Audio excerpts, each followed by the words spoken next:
Welcome back to my channel, Math and Language, and we're going to talk about accounting for special transactions, partnership operation part 1. And the first topic is salaries. Let's start with some key provisions of Article 1797. So, nakinuha ko lang to sa Google. So, stipulation governs partners can agree on how profits and losses are shared, and this agreement is binding. So, kung sinabi ng partner, okay, sa akin 70%, sa'yo 30%, yun yung um, yun yung susundin natin. Okay?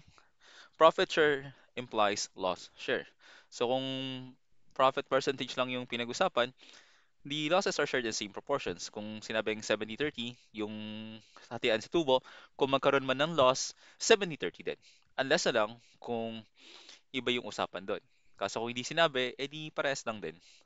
No stipulation, capital contributions. Kung wag, walang sinabing agreement kung magkano yung magiging hatian natin, 60-40, nakadepende yan kung magkano yung kinontribute ng bawat partner.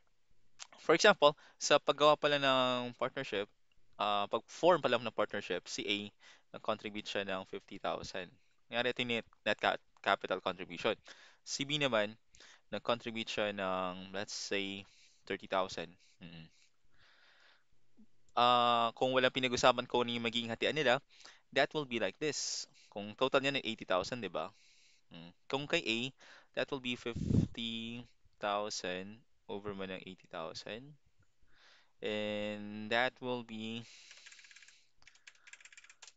0.62.5. So 62.5% naman yung kay A. Yung kay B naman, that will be 37.5 kasi 30,000. Yan. 37.5 naman kay B. Just in case na wala pinag-usapan, magdidepend yan sa capital contributions. Industrial partners role, may mga partners tayo, ay may mga, sa partnership, may mga partner na hindi nag-contribute ng capital. Kaso, sila yung magko-contribute ng labor or industry. Sila, always remember, exempt sila sa losses, but they receive a fair share of profits. So, kung may tubo, may share sila doon. Okay? Depende kung ano yung pinag-usapan. Kung may losses, hindi sila um, mag-share dun sa losses. Wala silang i-contribute dun sa losses. Wala silang i-abono dun. Okay. Another one, definition of terms, kailangan natin malaman to. So, industrial partner, ito yung napag-aaralan niya sa law and partnership and corporation. Second year yata to, second sem. So, industrial partner, one who contributes services to the partnership rather than cash or other non-cash assets. Yung capitalist naman, sila yung contribute talaga mismo ng pera or other non-cash assets. Okay? So, industrial, sila yung nagkatrabaho. Okay?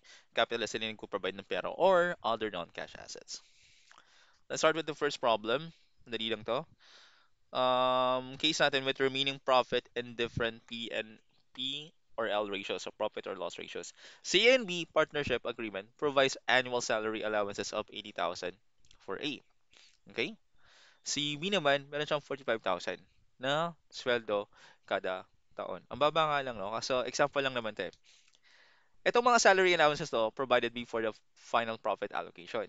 So, yung partner share profits daw, ratio 3:2, costing losses ay 70-30. Partnership earned a total profit of 150,000 before the salary allowances. So, nagkaroon sila ng tubo na 150,000 before dapat syempre ng salary allowances. Paano natin gagawin to? Compute for the respective shares of the partners in the profit. Yung amount na being allocated, it is, teka, anong gagamitin kong kulay? Ito na lang muna. Yung amount being allocated, itong 150,000. So, lalagyan mo dito, 150,000.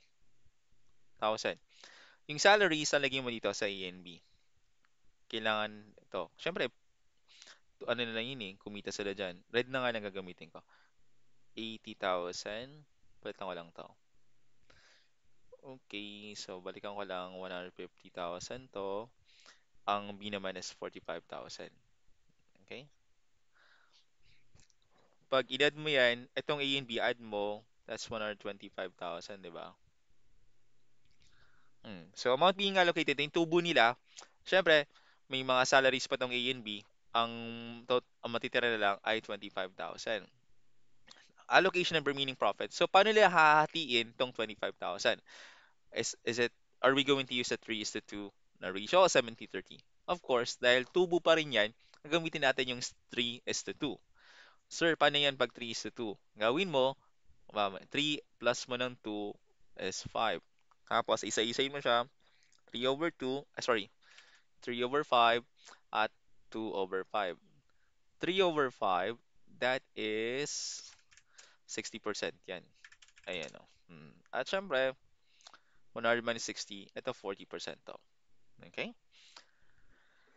Okay, so kukunin mo yung 60% sa A. Ito si A, 3 is to 2 nga eh. 60% ng 25,000. So, 25,000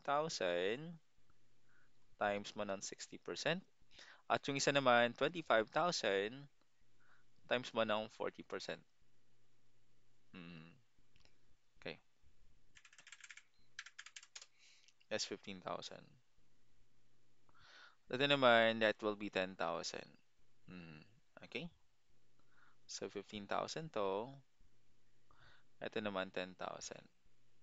Mhm. So, as allocated, ito yan, allocation of remaining profit. So, sa 25,000, ang share nila dito kay A ay 15,000, kay B naman 10,000 kasi 3 is to 2. Nga. Kung magkano yung makukuha nila mismo lahat, siyempre yung salary nila, add mo na sa allocation of remaining profit, 95,000. Kay B naman, add mo lang to, 55,000 to.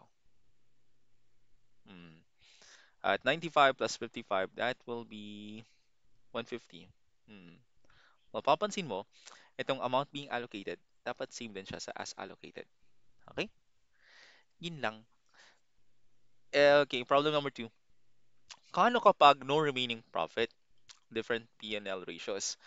Amy's partnership agreement provides for annual salary allowances. Ganun pa rin. Ganun pa rin yung sweldo nila. Kaso dito, walang profit. Partnership loss, the partners share profits using a ratio of 3:2 and losses on 70-30 ratio A and B. The partnership incurred a total loss of 50,000. Nalugi sila 50,000 bago pa ng salary allowances. Paano yung magiging, paano yung pera na kukontribute nila? Oh, makukuha pa nila kung meron man. So, amount being allocated is 50,000. Sorry, loss pala to. So, negative to, ha? Yan. Ito muna. Kasi dito tubo eh. Yung 150 dito tubo. Ilalagay mo dito 50,000. Kaso loss siya. Kaya negative. Salaries natin, same lang din. 80, 45. 80,000. Ito ay 45,000. So, add mo yan. That will be 125,000. Okay. Remember, nagma-minus tayo pag pababa, di ba? Ito. So, i-allocate nila ito. Ganyan siya, di ba? 50 minus 125. Paano yung hatiin nila sa losses? 70-30. Ay, ito. Hindi mo natin gagamitin to kasi profit yan eh. E loss to. 70-30. So, kukunin mo yung 70% ng 175,000. Nagi ko ha. 175,000 times mo ng 70% at 175,000 times mo ng 30%. O 175,000, 122,500. Ito naman, 52,500. Okay.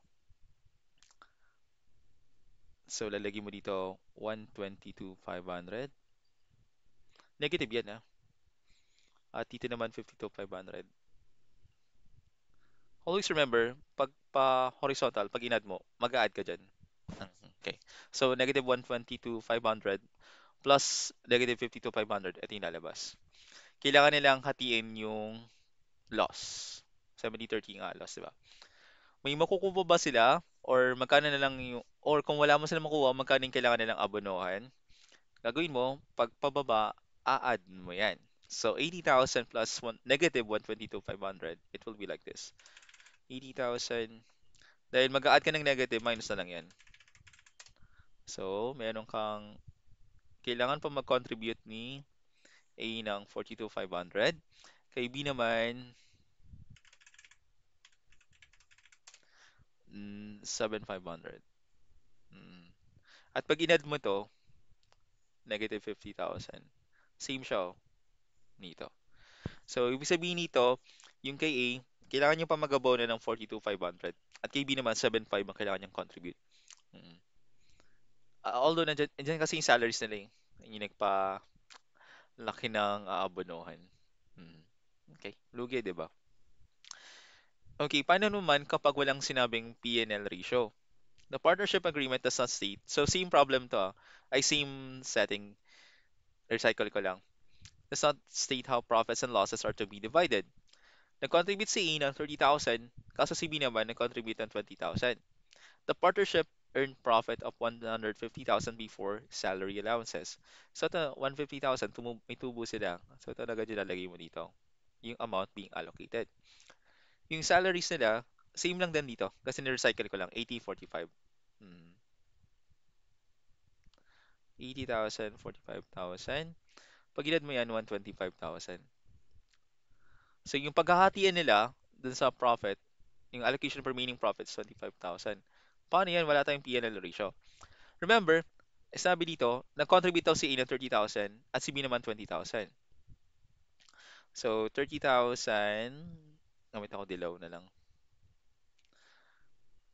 Kunin mo yung total ng mga kinontribute nila. 50,000 to, di ba? Okay. Paano yung P&L relation yan?